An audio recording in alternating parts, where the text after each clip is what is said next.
Salam sejahtera, damai, bahagia. Baiklah, hari ini kita bertemu dengan hari yang sangat baik, dan kasih nikmat-nikmat yang baik sama Sang Pencipta. Kesempatan hari ini kita akan membahas tentang pengetahuan spiritual.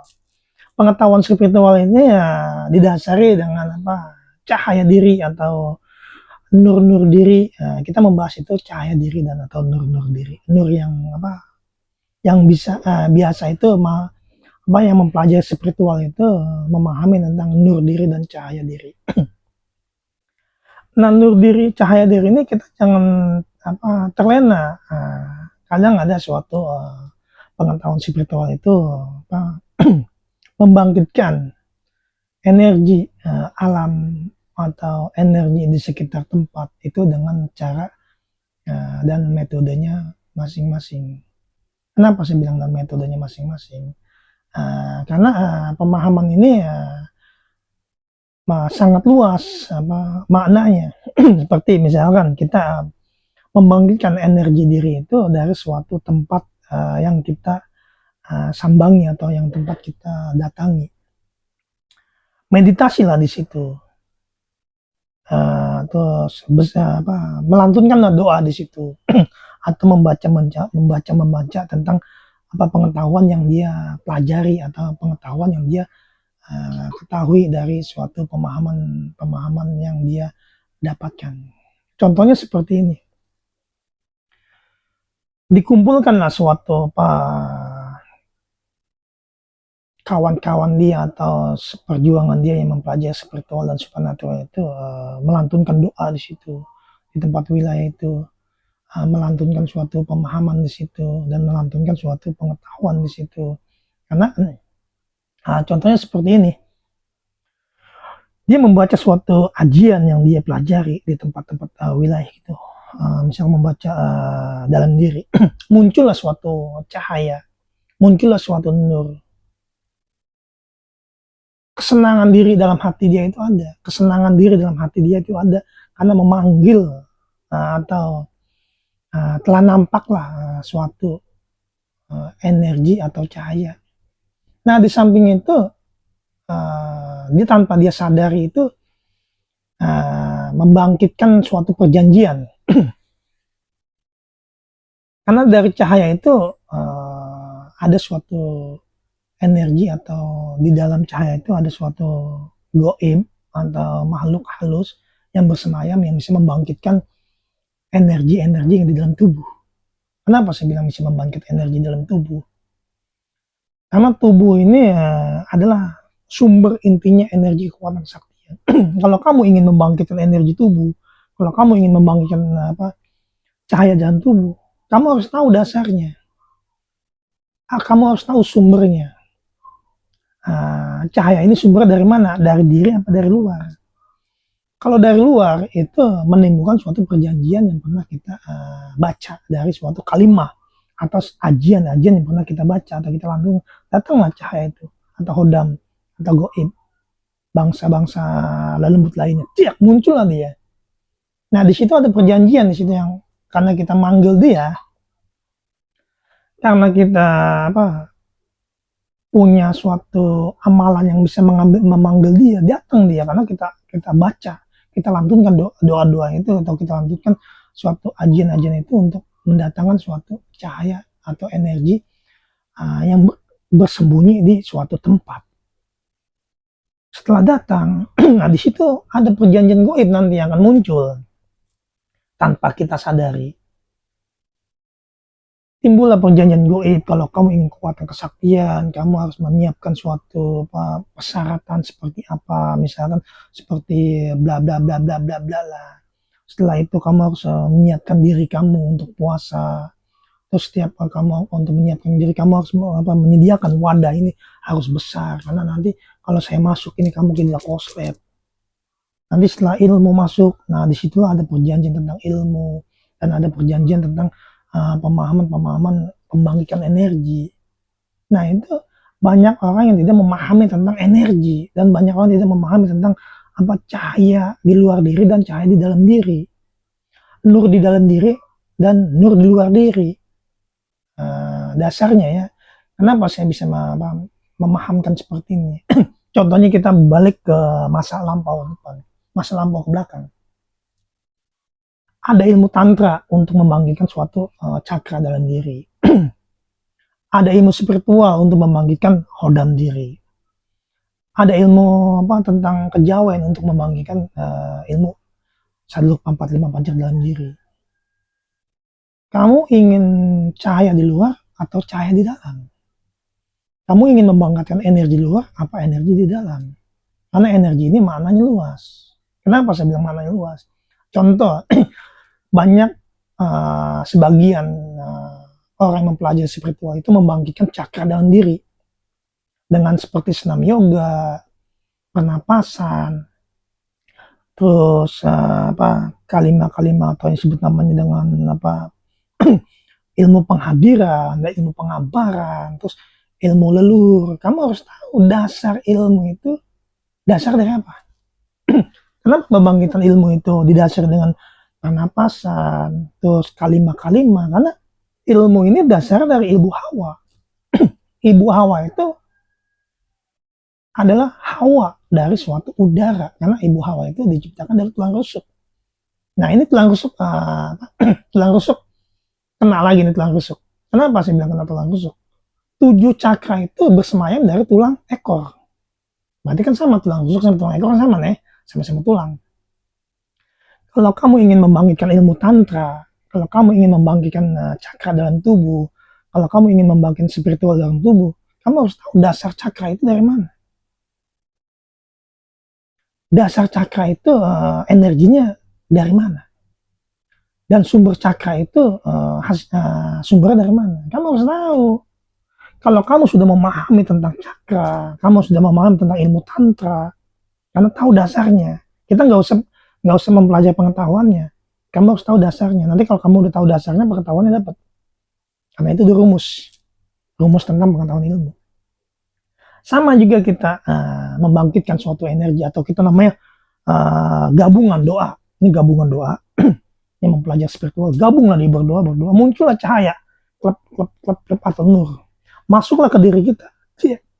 Secara kita tidak langsung ada keris, ada pusaka, kita ambil.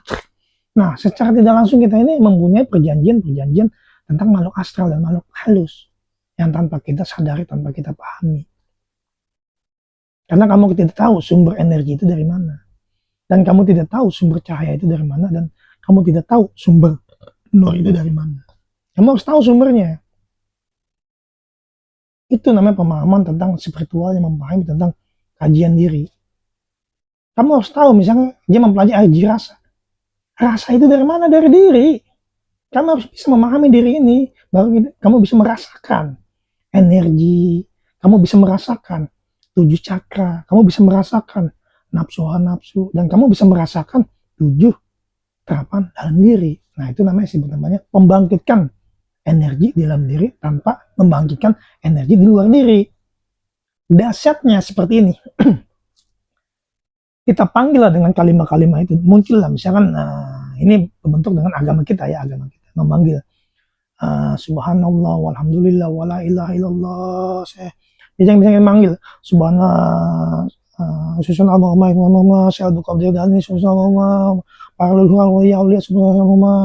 manggil semua, kita memanggil keturunan, itu mindsetnya salah. Kamu tidak berarti kamu itu bukan siapa-siapa kalau tanpa beliau.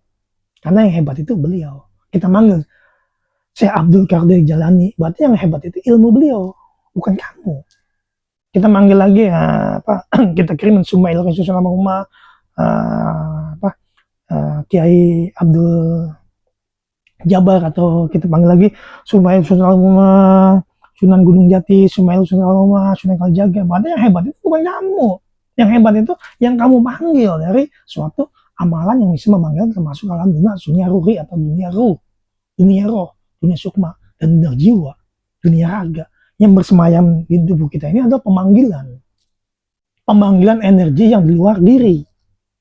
Bagaimana kamu bisa menaklukkan semua hodam, bagaimana bisa menaklukkan semua ilmu-ilmu yang dasar tentang makhluk astral, bagaimana bisa mengendalikan energi, bagaimana bisa mengendalikan sumber energi. Nah, itu namanya kemampuan dalam diri. Bagaimana kamu bisa mengendalinya? Kamu harus tahu dasar cakra diri. Cakra diri ini dasar dari mana? Tetap larinya ke Nur Muhammad. Kenapa sih bilang Nur Muhammad? Kalau kamu ingin belajar cakra, berarti ada 7 terapan. Cakra ini bersemayam ini di tulang ekor. Yang punya penciptaan dasar tulang ekor itu adalah Nabi Ibu Hawa. Kenapa sih bilang Ibu Hawa? Ibu Hawa ini yang menguasai tulang. Jadi kamu harus menguasai mempelajari tentang tulang. Kalau kamu bisa menguasai tentang pembelajaran energi tulang atau cahaya tulang, kamu bisa menguasai 7 cakra. Atau bisa mengendalikan 7 cakra. Karena cakra itu dasar dari tulang. Berarti yang mempunyai dasar cakra itu pembangkitan dari Ibu Hawa. Nah, balik lagi kita mempelajari ilmu energi. Kita mempelajari ilmu kebatinan. Kita mempelajari ilmu kontak. Tetap nanti mainnya pernapasan. Itu Ibu Hawa yang punya. Nah, kita main senam yoga. Kita balik lagi tentang ajian. Kita mempelajari tentang yin dan yang. Balik lagi pernapasan.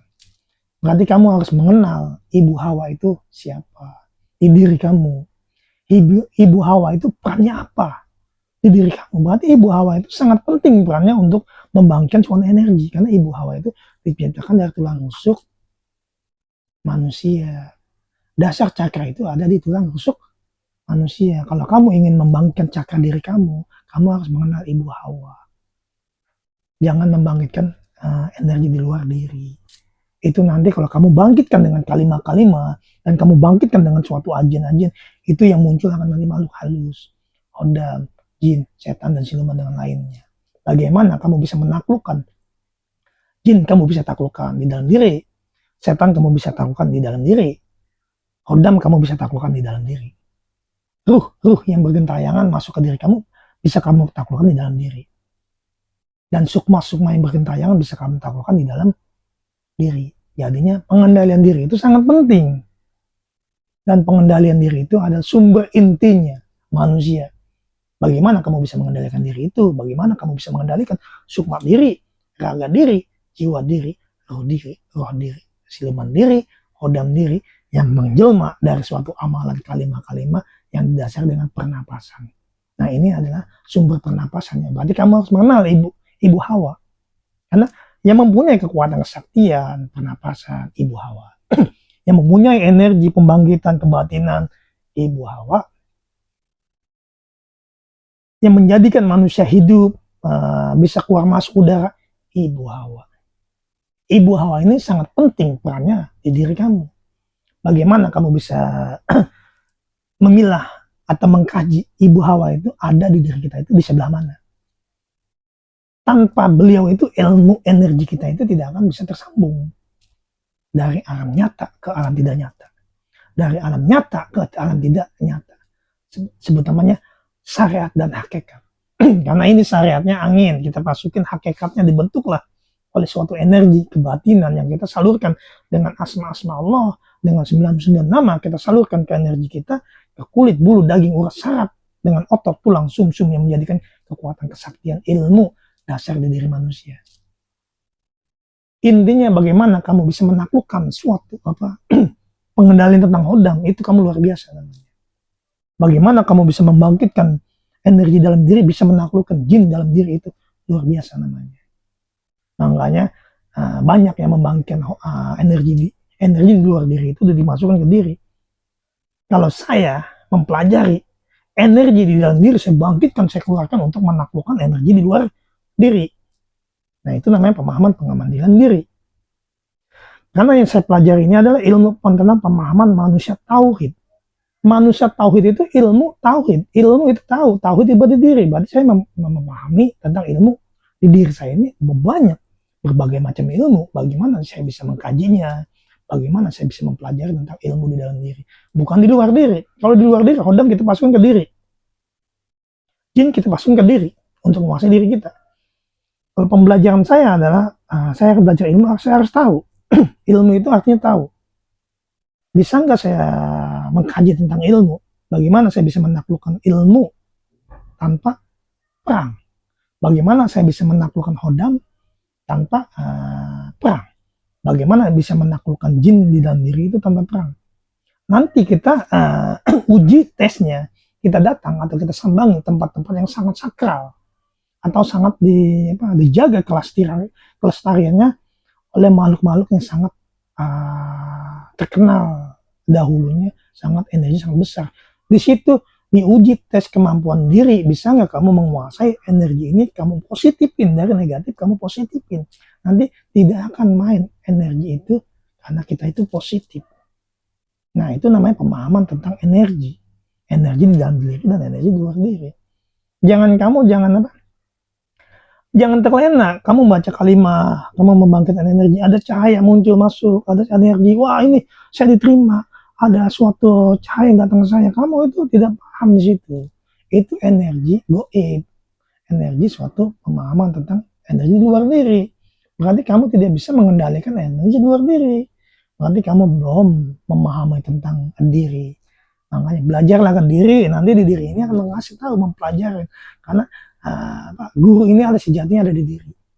Kalau kamu ingin membangkitkan suatu energi, kamu belajar ke diri. Karena diri ini ada tempat wadah semua ilmu. Nah, itu namanya pemahaman tentang kemampuan diri dan pengendalian diri tentang ilmu dan wawasan pengetahuan diri. Nah, yang saya pelajari ini adalah saya mempelajari sumber ilmu. Sumbernya dari mana? Saya harus tahu sumbernya. Nanti kalau saya tahu sumbernya, saya datang ke tempat wilayah, saya tahu sumber dia itu dari mana, dari ibu dan ayah. Kalau saya udah ketemu sama ibu dan ayah, berarti itu adalah keluarga, bukan uji tes antara tren-tren dan energi. Kalau kita sudah ketemu sama keluarga, jaminan energi itu akan babar dengan sendirinya, karena kita itu adalah keluarga tentang memahami tentang diri. Nah, itulah tentang kemampuan diri. Semoga pemahaman ini bisa menjadikan pemahaman dan edukasi dan pembelajaran yang baik, bukan untuk menjadikan suatu barometer perbedaan, karena ini penjelasan dan pemaparan kemampuan diri. Sekian, terima kasih. Salam sejahtera, damai, bahagia.